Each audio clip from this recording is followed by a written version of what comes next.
السلام علیکم students of fourth year. یہ آپ کا ایجوکیشن کا لیکچر ہے. ہم نے اپنا 3rd چیپٹر سٹارٹ کیا ہوا ہے نشو نما کی ماہیت, اور اس کا آج ہم نے اپنا 4th ٹاپک پڑھنا ہے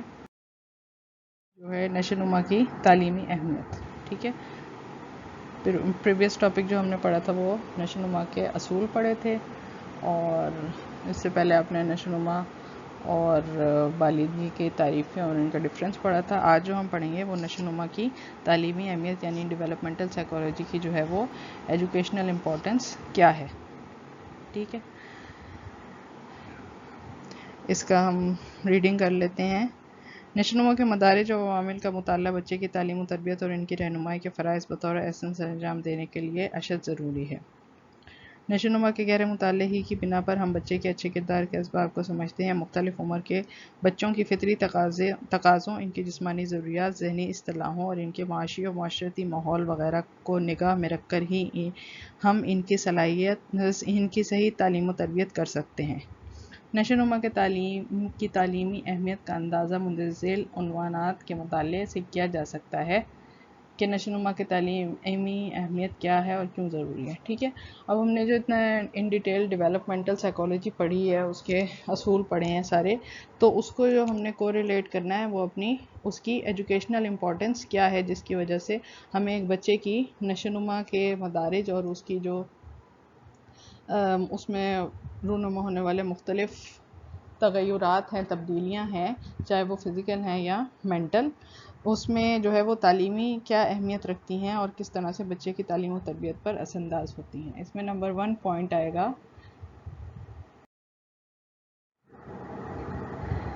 تعلیم اور نشو نما.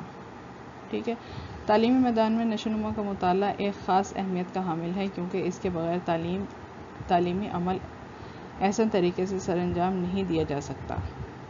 نشو نما کا مطالعہ کرنے کے بعد بچے میں پوشیدہ قوتوں اور صلاحیتوں کو بروئے کار لا کر اسے اس قابل بنایا جا سکتا ہے کہ وہ معاشرے میں ایک باعزت مقام حاصل کر سکے. یونانی حکماء کا خیال ہے کہ تعلیم بچوں کی فطرت کے مطابق دی جائے. بچوں کی فطرت کا علم صرف اور صرف بچوں کی نشو نما کے مطالعے سے ہو سکتا ہے. بچہ ذہنی, جسمانی اور معاشرتی لحاظ سے تعلیمی اثرات قبول کرنے کے قابل ہے یا نہیں. پستالوزی نے سب سے پہلے اس بات پر زور دیا کہ معلم کو چاہیے کہ وہ درس دینے سے پہلے بچے کے ذہن کا مطالعہ کر کے آئے اس میں صلاحیتیں ہیں یا نہیں. اسکنر کا کہنا ہے کہ تعلیم سے مراد بالیدگی اور بالیدگی سے مراد متعدد پہلوؤں کی نشو نما ہے. تعلیم جو ہے وہ نشو نما میں کس طرح سے مددگار ثابت ہو سکتی ہے کہ جب آپ ایک بچے کو تعلیم دینا چاہ رہے ہیں تو آپ اس کی نشو نما سے, اس کی ڈیولپمنٹ سے یہ اندازہ لگا سکتے ہیں کہ جس لیول کی تعلیم آپ اس کو دینا چاہ رہے ہیں, اس کا ذہن یا اس کی جو فطری صلاحیتیں ہیں وہ اس کو قبول کرنے اور اس لرننگ کے لیے ریڈی ہیں یا نہیں. اگر وہ بچہ فطری طور پر اس چیز کے لیے تیار ہے, اس کی صلاحیتیں, اس کی اتنی کیپیبلٹیز ہیں کہ وہ آپ جو اس کو لرننگ, جس کا لیسن دیا جا رہا ہے جس چیز کا, وہ اس کو سمجھ سکے اور سیکھ سکے اور اپنی آموزش کا حصہ بنا سکے, تو تب تو تعلیم جو ہے وہ دی جانے والی تعلیم اس کے لیے مفید ثابت ہوگی. اور اس بات کا اندازہ کیسے لگایا جائے گا؟ بچے کی نشو نما کا مطالعہ کر کے یا اس کے بارے میں جان کے کہ اس کی ڈیولپمنٹ, فزیکل یا مینٹل ڈیولپمنٹ کس سٹیج پہ ہے یا کس طرح کی ہے. نمبر 2 پہ شخصیت کی تعمیر اور نشو نما. شخصیت کی تعمیر میں نشو نما کا کردار نہایت اہم ہے, یعنی پرسنالٹی ڈیولپمنٹ میں جو ہے وہ پرسنالٹی بنانے میں ڈیولپمنٹ کا کردار جو ہے وہ بہت اہم ہے. ہر بچے میں فطری قوتیں اور خصوصیات پیدائشی طور پر موجود ہوتی ہیں, جن میں بتدریج تغیر و تبدل ہوتا رہتا ہے, اور مستقبل میں یہی فطری قوتیں اور خاصیتیں بچے کے کردار پر اثر انداز ہوتی ہیں. جب بچہ جو ہے وہ اس دنیا میں آتا ہے تو اللہ تعالیٰ نے اس کو مختلف, ہر کسی کو جو ہے وہ مختلف انفرادی خصوصیات سے نوازا ہوتا ہے, اور جب وقت کے گزرنے کے ساتھ ساتھ اس کی گروتھ یا اس کی ڈیولپمنٹ یا نشو نما ہوتی ہے, تو یہ چیز ڈپینڈ کرتی ہے اس کی نشو نما پہ کہ وہ فطری صلاحیتیں مزید پختہ ہوں گی اس کی, یا ناسازگار حالات کی وجہ سے وہ صلاحیتیں اس کی دب کر رہ جائیں گی. شخصیت کو بنی بنائی چیز، شخصیت کوئی بنی بنائی چیز نہیں اور نہ ہی اس کا انحصار صرف اچھے جسم اور خوبصورت خد و خال پر ہے۔ ایک متوازن شخصیت وہ ہے جس کے جسمانی، ذہنی، جذباتی، معاشرتی اور اخلاقی پہلوؤں کے درمیان تنظیم، ایک یکجہتی اور اتحاد ہو۔ پرسنالٹی کسی کی بھی جو ہے وہ ایک بنی بنائی کوئی فارمولا نہیں ہے پرسنالٹی بنانے کا، بلکہ ہمارے جسمانی، ذہنی، جذباتی اور معاشرتی پہلو جو ہے اور اخلاقی پہلو، یہ سب مل کے یہ چیزیں جو ہیں ایک پرسنالٹی، ایک شخصیت جو ہے وہ تشکیل دیتے ہیں۔ یہ اس وقت تک ممکن نہیں جب تک رہنما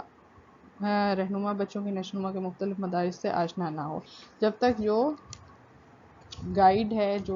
یا کونسلر ہے یا جو ٹیچر ہے، جب تک بچوں کی نشو و نما سے اس کی آگاہی نہیں ہوگی، تب تک وہ ایک اچھی شخصیت ان کی تشکیل نہیں کر سکتا۔ نمبر 3 پہ ہے نصاب سازی اور نشو و نما، یعنی جب کریکلم ڈیزائن کیا جاتا ہے یا نصاب سازی کی جاتی ہے تو اس میں نشو و نما کس طرح سے مددگار ثابت ہوتی ہے یا اس کے کیا سائیکولوجیکل فیکٹرز ہیں۔ نشو و نما کا علم نصاب سازی میں مددگار ثابت ہو سکتا ہے کیونکہ اس کے ذریعے سے بچوں کے ذہنی تغیرات، معاشرتی تقاضوں، ان کی دلچسپیوں کو مد نظر رکھ کر ایسے نصاب مرتب کیا جا سکتا ہے جو بچے پر خوشگوار اثر ڈالے۔ ٹھیک ہے، یعنی کریکلم بناتے ہوئے ان چیزوں کو اگر بچے کی نشو و نما یا اس کی ایوریج ایج یا اس ایج سے ریلیٹڈ دلچسپیاں اور اس کی فطری صلاحیتوں کو سامنے رکھا جائے تو ایسا نصاب مرتب کیا جا سکتا ہے جس میں بچہ خود بخود جو ہے وہ انٹرسٹ لے اور اس کے لیے لرننگ پروسیس آسان ہو جائے۔ اگر نصاب غیر معیاری ہے تو اس کی وجہ سے ذہنی نشو و نما کا عدم مطالعہ اس کی وجہ ذہنی نشو و نما کا عدم مطالعہ۔ اگر جو کریکلم ڈیزائن ہوا ہے وہ بلو سٹینڈرڈ ہے، اس کا مطلب ہے کہ اس ایج کے بچوں کی ذہنی نشو و نما کا مطالعہ کر کے وہ کریکلم یا نصاب نہیں بنایا گیا۔ اس لیے لازم ہے کہ مختلف عمر کے بچوں کے لیے نصاب کی تدوین کرتے وقت ان کی ذہنی، جذباتی اور معاشرتی تقاضوں کو پیش نظر رکھا جائے۔ تدریسی فعالیتوں کو بہتر بنانے کے لیے حسب حال نصاب ایک ایسا مسئلہ ہے جو ہمارے مسلسل مشاہدے، تحقیقات و تجربات کا تقاضا کرتا ہے، جبکہ نشو و نما کا مطالعہ اس عمل میں بے حد ممد و معاون ہوتا ہے۔ نصاب وہ چیز ہے جو آنے والے وقت میں ہمارے معاشرے کی جیسی شکل ہم دیکھنا چاہتے ہیں بنی ہوئی وہ مرتب کرتا ہے۔ اس لیے نصاب سازی کرتے ہوئے یہ ضروری ہے کہ بچے کی اس ایج کی، اس مخصوص عمر کی نشو و نما کا، اس مخصوص عمر کی ذہنی، جذباتی اور معاشرتی نشو و نما کا جو ہے وہ خیال رکھا جائے، اس کے تقاضے کیا ہیں، اس کی فطری صلاحیتیں کیا ہیں اور اس کے دلچسپیاں کیا ہیں۔ تب تو نصاب ہمارا کارآمد ثابت ہوگا آنے والے وقت میں، ورنہ وہ بچے کے لیے ایک بوجھ بن کر رہ جائے گا۔ نمبر 4 پہ انفرادی اختلافات اور نشو و نما ہے۔ نشو و نما کا علم درس و تدریس میں انفرادی اختلافات کے جائزے کی ضرورت کو واضح کرتا ہے۔ استاد کو اگر اپنے طلبہ کی ذہنی سطح، ضروریات، دلچسپیوں اور رجحانات کا علم نہ ہو تو وہ کامیابی سے طلبہ کے زیور تعلیم سے مزین اور آراستہ نہیں کر سکتا۔ ایک معیاری درس گاہ وہ ہے جو بچے کی ذہنی نشو و نما میں انفرادی اختلافات کی تسکین اور تشفیع کے لیے ضروری اقدامات کرے۔ اس کے لیے طلبہ کی ذہنی استعداد کے مطابق درجہ بندی کی جاتی ہے اور پھر ان کے ضروریات کے مطابق تدریس کو مؤثر اور جامع بنانے کے لیے فعالیتیں اپنائی جاتی ہیں تاکہ ہر بچے کو اس کی ضروریات کے مطابق اپنی مخفی اور خواب دیدہ صلاحیتوں کو اجاگر کرنے کا موقع ملے۔ تمام طلبہ کے لیے جن میں فطین اوسط درجے کے اور کن ذہن بچے شامل ہوتے ہیں ایک ہی معیار تدریس اپنانا سود مند نہیں، لہٰذا ضروری ہے کہ بچوں کی بہتر تعلیمی رہنمائی کی خاطر طلبہ کے انفرادی اختلافات کی طرف خصوصی توجہ دی جائے۔ اس کے لیے نشو و نما کا مطالعہ لازمی ہے۔ انفرادی اختلافات اور نشو و نما یعنی وہ انڈیویجول ڈفرینسز جس کی بنا پر اللہ تعالیٰ نے ایک انسان کو دوسرے انسان سے مختلف بنایا ہے۔ ٹھیک ہے، اگر ان انفرادی اختلافات کو مد نظر رکھا جو ان کا اسٹڈی کی جائے اور جو نشو و نما ہے اس کے مطابق جو ہے ان کو سمجھا جائے تو تدریس کا عمل زیادہ مؤثر بنایا جا سکتا ہے۔ مثال کے طور پہ میں نے آپ کو پہلے بھی بتایا تھا کہ ایک کلاس میں 3 طرح کے 3 بیسک ٹائپس ہوں گی اسٹوڈنٹس کی۔ ایک ہوں گے فطین بچے، دوسرے نمبر پہ ہوں گے اوسط درجے کے بچے اور تیسرے نمبر پہ ہوں گے کن ذہن بچے جو یعنی بلو ایوریج ہوں گے۔ ان تینوں طرح کی ذہانت رکھنے والے بچوں کو انفرادی اختلافات ان کے اسی طرح سے ان کے انڈیویجول ڈفرینسز بھی اسی بنیاد پہ جو ہیں وہ ایک دوسرے سے یہ مختلف ہوں گے۔ اگر ان سب کو ایک ہی لاٹھی سے ہانکا جائے گا، ایک ہی طرح کے تدریسی عمل سے گزارا جائے گا، ایک ہی طریقہ تدریس یا ٹیچنگ اسٹریٹجی تدریسی حکمت عملی اپنائی جائے گی تو تدریس جو ہے وہ اتنی مؤثر ثابت نہیں ہوگی۔ لیکن اگر ان کی ذہانت یا ان کی انفرادی اختلافات کو مد نظر رکھ کے ان کو تعلیم دی جائے گی یا ان کو پڑھایا جائے گا ان کا سبق، تو بہت حد تک ان کے جو ذہنی رجحان ہے یا جو ان کی ذہنی قابلیتیں ہیں ان کی تسکین ہو سکے گی اپنے اپنے لیول پر۔ تو اس کے لیے ضروری ہے کہ تعلیمی رہنمائی کی خاطر طلبہ کے انفرادی اختلافات کی طرف خصوصی توجہ دی جائے۔ اس کے لیے نشو و نما اور انفرادی اختلافات کو سمجھنے کے لیے بچے کی نشو و نما کا، اس کی ڈیولپمنٹ کا، مختلف سٹیجز پہ اس کی ڈیولپمنٹ کا مطالعہ کرنا جو ہے وہ بہت ضروری ہے۔ نمبر 5 پہ آ گیا طریقہ تدریس اور نشو و نما، یعنی ٹیچنگ میتھڈز جو ہے وہ کس طرح سے افیکٹ ہوتے ہیں بچے کی ڈیولپمنٹل سٹیجز سے۔ کوئی بھی تدریسی سرگرمی اس وقت تک کارگر ثابت نہیں ہو سکتی جب تک کہ رہنما یا استاد کو بچوں کی دلچسپی، رجحان، طبعی عمر اور ذہنی نشو و نما کا علم نہ ہو۔ جب تک استاد کو اپنے بچوں، اپنے اسٹوڈنٹس کی یہ ساری ان 4-5 بیسک چیزوں کا علم نہیں ہوگا، تب تک وہ ان کے لیے بہترین ٹیچنگ اسٹریٹجی یا طریقہ تدریس جو ہے وہ اس کو سلیکٹ نہیں کر سکتا اپنا لیسن پڑھانے کے لیے۔ اس میں بچوں کی دلچسپیاں ہیں، ان کے رجحانات ہیں، ان کی طبعی عمر یعنی ان کی ایج ہے، کتنے سال کے بچے ہیں، اور ان کی ذہنی نشو و نما کس لیول پہ، کس درجے میں ہے، ٹھیک ہے، وہ اس کا علم ہونا ضروری ہے۔ رٹانے کی بجائے سمجھانے کے لیے ایسے طریقے استعمال کرنے چاہیے جو بچے کی ذہنی نشو و نما کے مطابق ہوں۔ ابتدائی جماعتوں میں لیکچر کی بجائے کھیل کھیل میں پڑھانے کے نفسیاتی طریقوں کا استعمال زیادہ بہتر نتائج پیدا کر سکتے ہیں، یعنی تدریس بذریعہ کھیل۔ بچوں کے ذہنوں پر اگر ٹھوس اور مجرد تصورات مسلط کر دیے جائیں، بچوں کے ذہنوں پر اگر ٹھوس اور مجرد تصورات مسلط کر دیے جائیں تو اس سے ان میں بوریت یا نفرت کا احساس پیدا ہونے کا خدشہ ہوتا ہے۔ اس لیے نشو و نما کا مطالعہ استاد کو موقع و محل کے مطابق مناسب طریقہ تدریس اپنانے میں معاونت کرتا ہے۔ اب ابتدا میں جو بچے کی سٹارٹنگ ٹائم ہوتا ہے، انیشیل کلاسز جو ہوتی ہیں، اس میں اگر بچے کو اس کی نفسیاتی تقاضوں کے مطابق،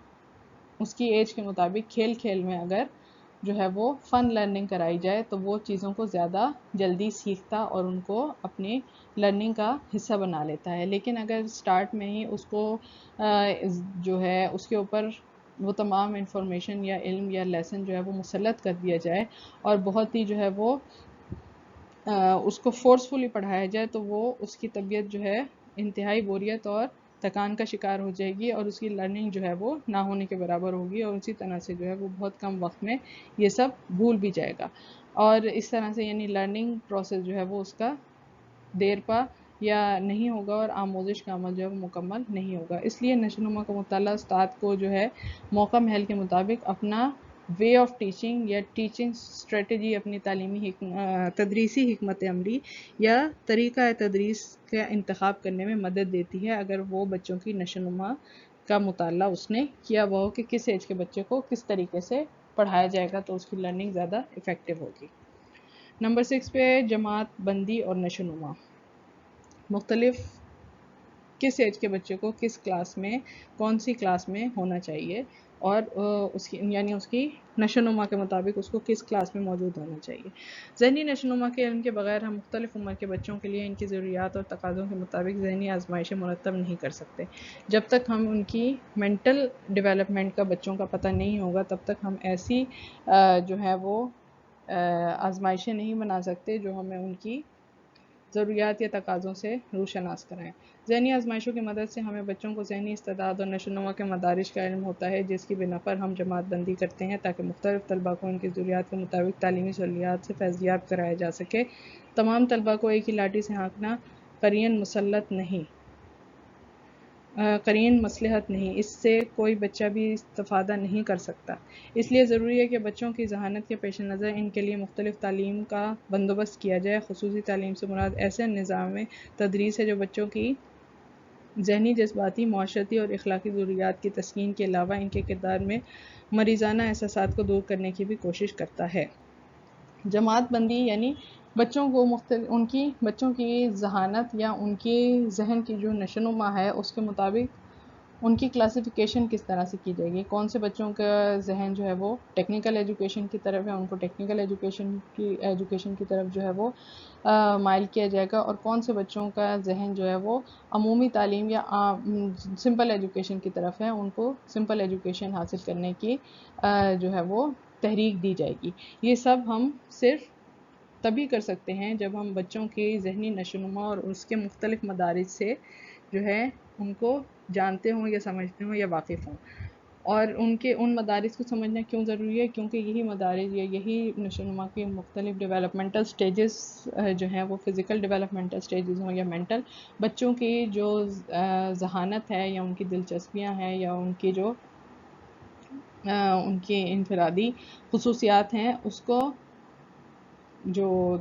ان کا استاد ہے اس کے سامنے لاتی ہیں، اور اس کے مطابق جو ہے وہ ان کی رہنمائی کرنے کے قابل ہوتا ہے، تاکہ ان کا لرننگ پروسیس جو ہے وہ لانگ ٹرم بھی ہو اور افیکٹو بھی۔ ٹھیک ہے جی، یہ آپ کا 3rd چیپٹر بھی کمپلیٹ ہو گیا جو کہ نشوونما کی ماہیت تھا۔ اب ہم نیکسٹ انشاءاللہ اپنے چیپٹر سٹارٹ کریں گے جو کہ نشوونما پر اثر انداز ہونے والے عوامل کون کون سے ہیں، یعنی ڈیولپمنٹ پہ کون کون سے ایسے فیکٹرز ہیں جو اس کو افیکٹ کرتے ہیں ایک انسان کی ڈیولپمنٹ کو۔ ٹھیک ہے، نمبر 4 چیپٹر ہے یہ ہمارا، یہ پھر انشاءاللہ نیکسٹ لیکچر میں ہم سٹارٹ کریں گے، اس کی ریڈنگ کر لیجئے گا۔ اوکے جی۔